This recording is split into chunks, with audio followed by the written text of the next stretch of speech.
I never thought I'd be in this situation, but here I am, pouring my heart out to strangers on the internet.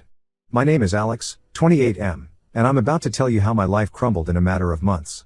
I met Dorothy, 27F, during our sophomore year of college. We were both biology majors, struggling through organic chemistry together. I remember the first time I saw her. She was bent over a microscope, her dark hair falling in waves around her face, completely absorbed in her work. I was immediately drawn to her intensity and focus. Our relationship started slowly. We were lab partners first, then study buddies. Late nights in the library turned into coffee dates, which eventually became dinner dates. Dorothy was everything I could have wanted in a partner, brilliant, driven, and with a wicked sense of humor that never failed to make me laugh. We graduated together, both landing entry-level jobs at pharmaceutical companies in the same city. It felt like everything was falling into place. We moved in together after dating for 3 years, renting a small but cozy apartment downtown. Our life together was comfortable and happy. We had our routines, Sunday brunches, movie nights on Wednesdays, and weekend hikes when the weather was good. Dorothy's family became like my own. Her parents, Mark and Sarah, welcomed me with open arms. They were warm, kind people who made me feel at home from the first time I met them. And then there was Ethan, 24M, Dorothy's younger brother. He was still in college when Dorothy and I started dating, studying computer science. Despite the age difference, Ethan and I hit it off immediately. We bonded over our shared love of video games and obscure sci-fi movies. He became the little brother I never had. As the years passed, our careers progressed. Dorothy was climbing the ranks at her company, impressing everyone with her innovative research. I was doing well too, but I couldn't help feeling a bit overshadowed by her success. Still, I was proud of her and supported her every step of the way. It was on our 6th anniversary that I decided to propose. I spent months planning the perfect surprise, enlisting the help of our families and friends. I even asked Ethan to help me pick out the ring, knowing he had a good sense of Dorothy's taste. We spent a whole Saturday going from jeweler to jeweler until we found the perfect one, a vintage-inspired diamond ring that I knew Dorothy would love. The proposal itself was elaborate. I set up a scavenger hunt around the city, each location significant to our relationship. The final stop was the rooftop garden where we had our first kiss. I was on one knee when she arrived, surrounded by candles and flowers. When I asked her to marry me, she said yes, and for a moment, everything was perfect. We celebrated with our loved ones afterward. I remember looking around the room at all the smiling faces, our parents, our friends, Ethan, and feeling like the luckiest man alive. If only I had known what was coming. That night, as we lay in bed, Dorothy turned to me with tears in her eyes. I thought they were happy tears at first, but the look on her face told me otherwise. She confessed that she had been having doubts about our relationship for the past year. She said she loved me, but she wasn't sure if she was in love with me anymore. I was blindsided. We had never had any major issues, and she had never expressed any doubts before. I asked her why she had said yes to my proposal if she felt this way. She said she had hoped that taking this step would rekindle her feelings, that maybe her doubts were just pre-commitment jitters. We decided to postpone announcing our engagement and work on our relationship. We started going on more dates, trying new things together, and even went to a couples workshop. I threw myself into making our relationship work, determined to reignite the spark we once had. Things seemed to be improving. Dorothy was more affectionate, more engaged. We were talking more, laughing more. I started to feel hopeful again. I thought we were on the right track. About 2 months after the proposal, I came home early from work. I had managed to score tickets to Dorothy's favorite band's concert, and I wanted to surprise her. As I walked into our apartment, I heard voices coming from our bedroom. I recognized Dorothy's laugh, but the other voice made my blood run cold. It was Ethan. I stood outside the bedroom door, frozen in place. I heard them talking and laughing intimately. Then, silence. I couldn't bring myself to open the door. My mind was racing, trying to come up with innocent explanations for what I was hearing. But deep down, I knew. I quietly left the apartment and went to a nearby park, where I sat for hours, trying to process what I had just heard. The sun was setting by the time I finally returned home. Dorothy was in the kitchen, acting as if nothing was wrong. She smiled when she saw me, asked about my day. I couldn't hold it in anymore. I confronted her about what I had heard. At first, she tried to deny it, saying Ethan had just stopped by to drop off some books. But when I pressed her, describing exactly what I had heard, she broke down.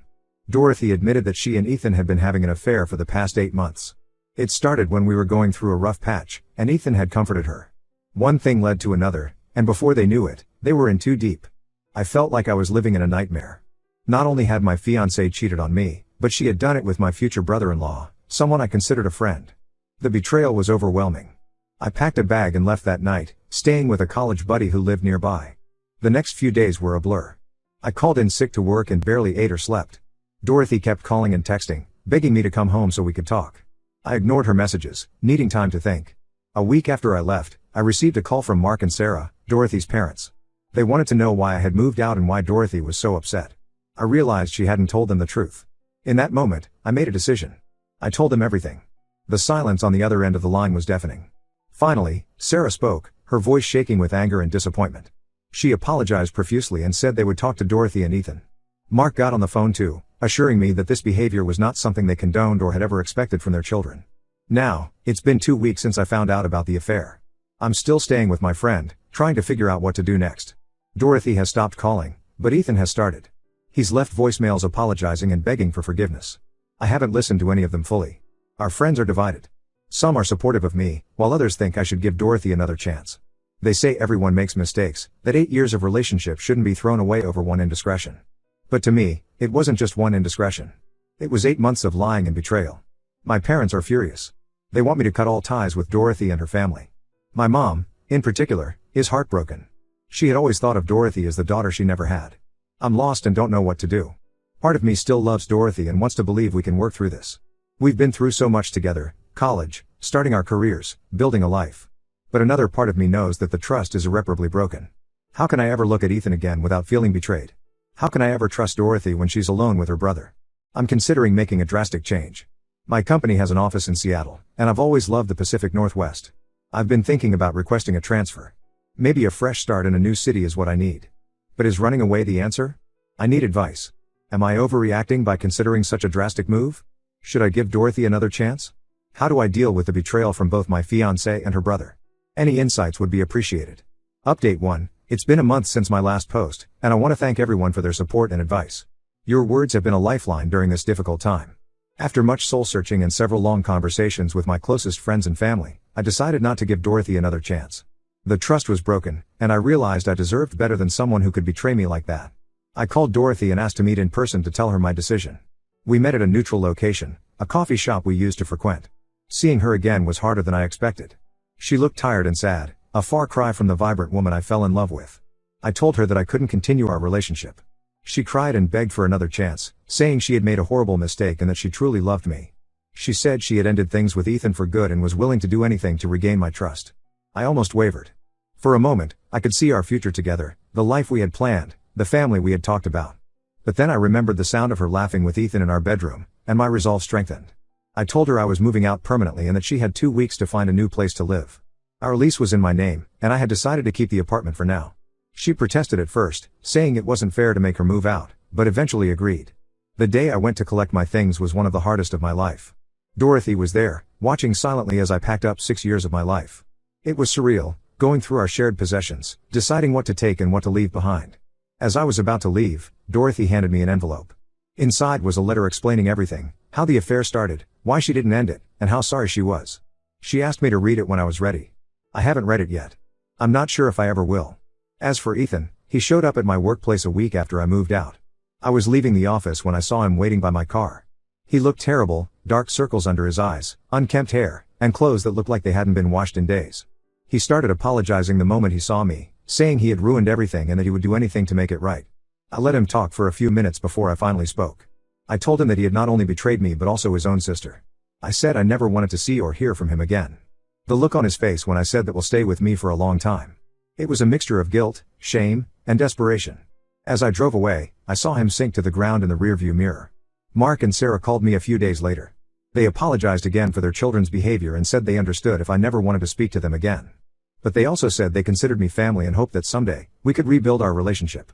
I thanked them for their kindness but told them I needed time and space. On a more positive note, I've decided to take the job in Seattle. When I approached my boss about the possibility of a transfer, he was surprisingly understanding. He knew about my situation, word travels fast in a small company, and said he thought a fresh start might be good for me. He fast-tracked the transfer, and I'm moving in 2 weeks. I'm both terrified and excited about the move. I've never lived outside of my home state, and the thought of starting over in a new city is daunting. But it also feels liberating. Seattle represents a clean slate, a chance to reinvent myself. I've started seeing a counselor to help me process everything. It's been helpful to have someone objective to talk to about my feelings of betrayal and anger. She's been helping me work through my trust issues and fears about future relationships. As for our friends, most have been supportive of my decision to move. A few have tried to convince me to give Dorothy another chance, but I've stood firm. I've also had to cut ties with a couple of friends who knew about the affair and didn't tell me. Their betrayal, while not as deep as Dorothy and Ethan's, still stings. I'm looking forward to starting fresh in Seattle. I know it won't be easy, and there will be days when I miss my old life. But I also know that this is the right decision for me. I'm ready to close this chapter of my life and start writing a new one. Thank you all again for your support. I'll update again once I'm settled in Seattle. Update 2. It's been 3 months since I moved to Seattle, and I wanted to give you all an update on how things are going. The move itself was exhausting but liberating. Packing up my life and saying goodbye to the city I'd called home for so long was harder than I expected. I found myself getting emotional over the smallest things, my favorite coffee shop, the park where Dorothy and I used to have picnics, even the quirky doorman in my old apartment building. But as soon as I arrived in Seattle, I felt a weight lift off my shoulders. The city welcomed me with its iconic rainy weather, which felt oddly fitting for my mood. My new apartment is small but has a view of the Space Needle. It's not much, but it's mine, and it doesn't hold any painful memories. My new job has been keeping me busy, which I'm grateful for. The Seattle office is smaller than my old one, which has allowed me to get to know my colleagues more quickly. They've been welcoming, and I'm enjoying the challenge of a new role. The company has a great work culture, and I've already made a few friends. I've been slowly furnishing my apartment and making it feel like home. It's been a process of rediscovering my own tastes without Dorothy's influence. I've hung up some local artwork and filled my bookshelves with novels I've always meant to read but never found the time for. As for my personal life, I'm taking things slow. I've been on a few casual dates, nothing serious. It's been nice to meet new people and remember that there's life after Dorothy. But I'm also enjoying my own company and focusing on healing. I finally read Dorothy's letter about a month after I moved. It was hard to read, but it gave me some closure. She explained how she and Ethan had grown closer while helping plan our engagement, and how one drunken night had led to more. She said she had wanted to end it many times but couldn't bring herself to hurt either of us. In the end, her explanation didn't change anything, but it helped me understand a little better. Dorothy has reached out a few times since I moved. At first, it was to ask if we could try again, but when I remained firm in my decision, her messages became more about checking in and apologizing. I've been polite but distant in my responses. Ethan, on the other hand, has respected my wish for no contact. I heard through mutual friends that he moved back home with his parents and is seeking help for depression. Part of me feels sorry for him, but I remind myself that he made his choices. I've stayed in touch with Mark and Sarah. They've been incredibly kind throughout this whole ordeal, and I've found their support comforting. They recently sent me a care package full of my favorite snacks from back home, which was a touching gesture. Overall, I'm doing better than I expected. There are still days when the pain and anger resurface, but they're becoming less frequent. I'm learning to trust again, both others and myself.